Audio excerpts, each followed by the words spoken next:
Law number one, the law of the lid. The law of the lid says leadership determines the level of effectiveness. Now, this is a huge law, and although I say one law is not more important than any other law, here's what I do want you to know. If I would start off with any law, I must start off with this one, and here's why. Because if you can buy into this law in the next 5 to 6 minutes as I talk to you, if you can buy into this law, you'll have a great passion to learn all the others, and let me explain why. I'm going to illustrate the importance of this law by using my hands. Watch this for a moment. It's kind of a visual illustration. Let's say, for example, my left hand here represents my ability to lead people. This is how well John Maxwell leads people. This is my leadership lid. Okay. If this hand is my leadership, and if this hand is my business, in other words, my company, my department that I'm overseeing, okay, whatever I'm in charge of, here's what I want you to understand. My department, my business, my company, my organization, here's what I want you to understand. The lid of my leadership will never allow my business to get any higher.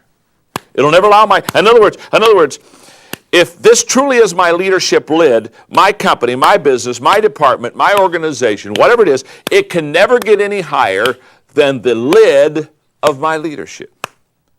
In other words, your leadership, my leadership, our leadership lid, whatever it is going to literally control and determine the size of our business.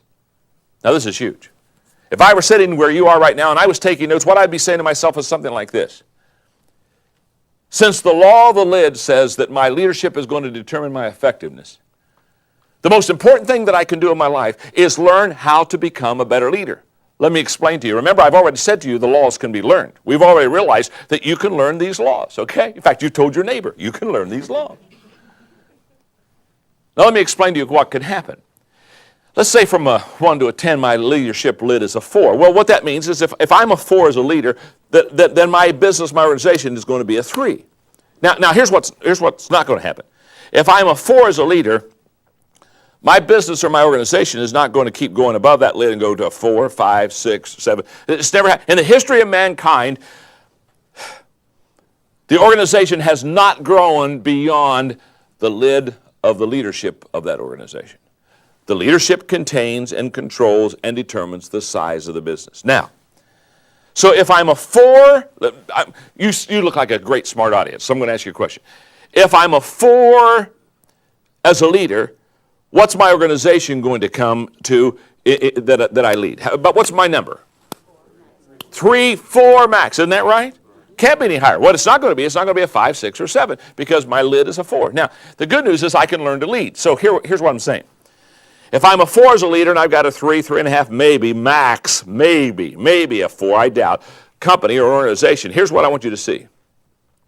If I go from a 4 and I start learning leadership to a 5, to a 6, to a 7, all of a sudden, now look what happens. I have capacity for growth. I have potential for growth. My company can go from a 3 to a 4 to a 5 to a 6. In other words, here's what I'm saying. You can literally double the size of your department. You can just double the size of your company by just lifting your leadership lid.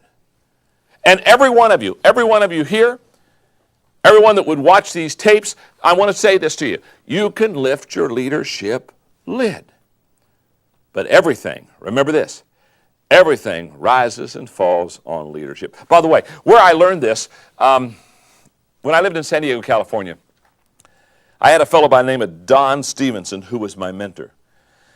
And he was the president of Global Hospitality, and that Global Hospitality literally would buy, they would buy resorts that were going bankrupt. Resorts like La Costa, Greenleaf, any kind of major resort across America that was going under financially. What we found was that this company, Global Hospitality, they would come in and they would buy the company. Okay, now get the picture. Here we are.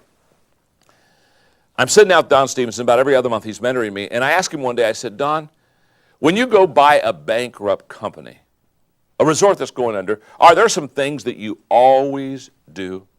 And I'll never forget.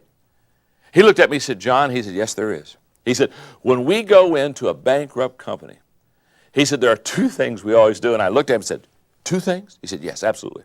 He said, The two things we always do is, he said, first of all, we train all the people that that are in the service business, the employees. In other words, the guys that are out there when the cars pull up and they're unloading the luggage. He said, we train them all in relational skills. In other words, we train them, we talk to them about how to remember names, how to get along with people. And he said, the reason we do that, the waiters, the waitresses, the people behind the checkout counter, on the grounds. And he said, what we found is 90% of the people who do not return to the resort after their first visit had a bad experience with the employees of the organization. They weren't treated with great respect, or they weren't taken care of well. And so he said, what we do is we go through and we train all the people. Now what I'm doing, I'm sitting here and I'm taking notes, and so I'm writing down to me, make sure that you've trained all the people in your organization. Okay. He said, the second thing we do is, he said, every time we take over a bankrupt company, he said, we fire the president. And I don't write that one down. And I look at him and say, what do you mean you fire the president? He said, John, he said, every time we take over a company that's going under, he said, we fire the president. I said, well, that seems a little harsh, isn't it? I mean, don't you first go see him? You know what I mean? Go sit in the office, light a fire in the fireplace, hold hands, do a little kumbaya, you know what I'm talking about? No. He said, John, he said, we fire the president.